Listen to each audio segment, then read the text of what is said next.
हम सब यही सुनते आ रहे हैं कि 65 मिलियन साल पहले एक 15 किलोमीटर बड़ा एस्टेरॉइड ज़मीन से टकराया था, जिसकी वजह से दुनिया से सारे डायनासोर ख़त्म हो गए थे। बट ये बिल्कुल गलत सुना है। डायनासोर की एक नस्ल, जिसको थेरोपोड्स कहते हैं, इस हादसे से बच निकले थे। इनके जिस्म पर फैदर्स और खोखली हड्डियाँ होती थी।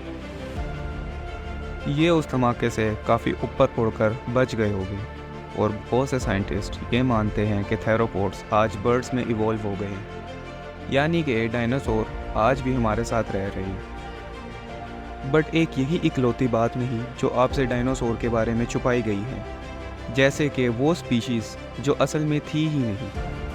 इसी तरह की बहुत सी गलतफहमियां हैं हमें। इनमें सबसे मशहूर ये है कि सारे डायनासोर ही खूनी शिकारी होते थे।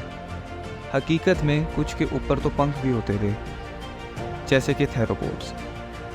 थेरोपोड्स पे फैदर्स काफ़ी वजह से होते थे, जैसे कि इनको गर्म रखने के लिए और कुछ को उड़ने के लिए। और यही सब नहीं, डायनासोर में मुख्तलिफ रंग आते थे। कुछ फॉसिल्स में महफूज पिगमेंट से पता चला है कि सब डायनासोर ब्राउन, ब्लैक और ग्रीन कलर के नहीं होते थे। उनमें काफ़ी मुख्तलिफ रंग थे। कुछ के पास छलावा होने की भी सलाहियत होती थी,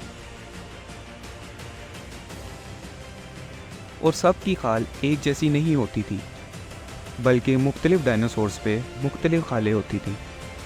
आपके जहन में जब भी डायनासोर आता होगा तो वो बड़े साइज़ में आता होगा, जिसमें टीरेक्स की लंबाई 40 फीट थी और लंबी गर्दन वाले ब्रोंटोसोरस 42 फीट तक ऊंचे होते थे।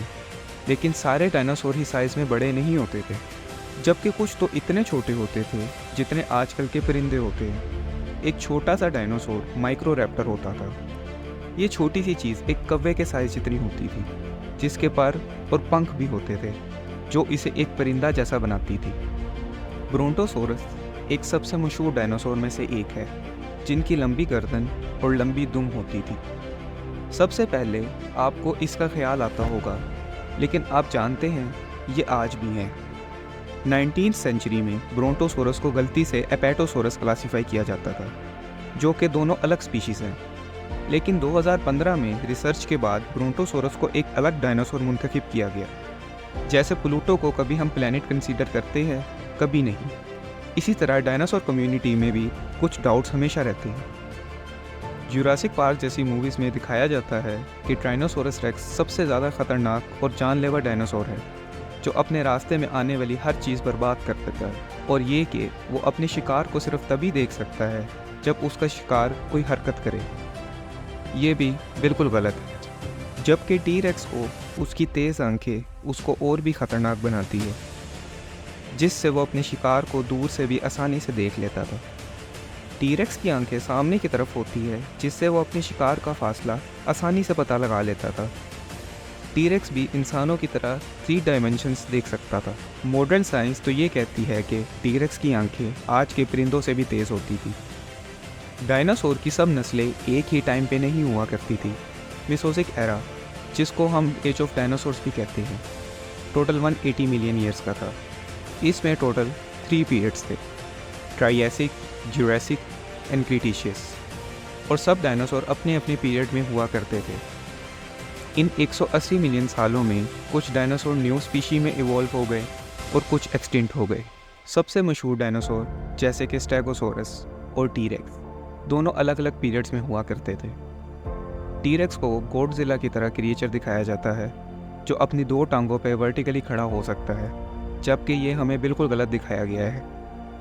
आर्कियोलॉजिस्ट को रिसेंटली पता लगा है कि टी-रेक्स सिर्फ हॉरिजॉन्टल पोजीशन में ही रहता था।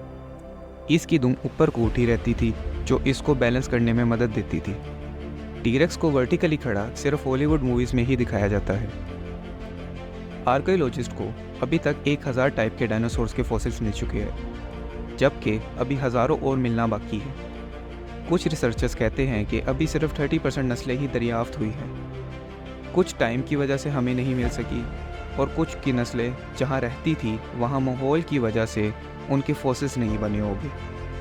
हर साल आर्कियोलॉजिस्ट डायनासोर की 50 नई नस्लें दरियाफ्त करते हैं। डायनासोर की आवाज़ कभी भी इस तरह की नहीं थी। बल्कि हमें आज तक पता नहीं लग पाया कि वो किस तरह बोला करते थे।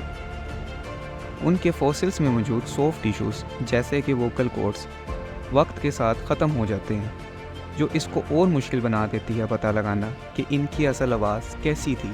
साइंटिस्ट कहते हैं कि इनकी आवाज़ कुछ परिंदों और मगरमच्छ के जैसी थी, जो डायनासोर के सबसे करीबी जानदार रिश्तेदार हैं। रिसर्चर्स ने फॉसिल्स को देखते हुए कुछ मॉडल्स तैयार किए हैं, और वो मॉडल ये बताते हैं कि डायनासोर की आवाज़ लो फ्रीक्वेंसी की हुआ करती थी और वो सिर्फ बुराया करते थे। उनकी आवाज़ जैसी भी थी, लेकिन साइंटिस्ट उनकी आवाज़ ऐसी थी ये बिल्कुल नहीं मानते। क्या ये मुमकिन है कि हम कभी डायनासोर्स के डीएनए से उनको दोबारा बना सकेंगे, जैसा जुरासिक पार्क मूवी में दिखाया गया था? लेकिन ऐसा बिल्कुल नहीं होने वाला। जैसे कि डीएनए वक्त के साथ साथ ख़त्म होता रहता है, तो इनका मुकम्मल डीएनए मिलना नामुमकिन है, और अगर हमें ऐसा डीएनए मिल भी जाता है तो वो भी बग़ैर ख़राब हुए निकालना बहुत मुश्किल काम है। क्या हो अगर डीएनए किसी दरख्त के अंबर में महफूज हो जाए? ये भी नामुमकिन है कि डीएनए करोड़ों साल तक एक दरख्त के अंबर में महफूज रहे।